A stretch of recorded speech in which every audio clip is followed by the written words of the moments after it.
కర్మ ఎవరిని విడిచిపెట్టదండోయ్. ఒకవేళ భగవంతుడైనా కాస్త ఎక్స్క్యూజ్ చేస్తాడు, కొంచెం కన్సెషన్ ఇస్తాడు, కొంచెం ఎగ్జంప్షన్ ఇస్తాడు. కర్మ చస్తే ఇవ్వదు. 1000 ఆవులు 1000 దూడలు ఉన్నాయి. దూడల కట్లు విప్పాం. ఏ దూడ దాని దగ్గరికి వెళ్ళి దాని తల్లి దగ్గరికి వెళ్ళి సరిగ్గా ఆగుతుంది. కర్మ కూడా అంతే. అవశ్యం అనుభోక్తవ్యం కృతం కర్మ శుభాశుభం.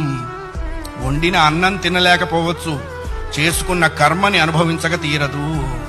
చాలా మంది కొన్ని అనవసర మాటలు మాట్లాడుతుంటారు.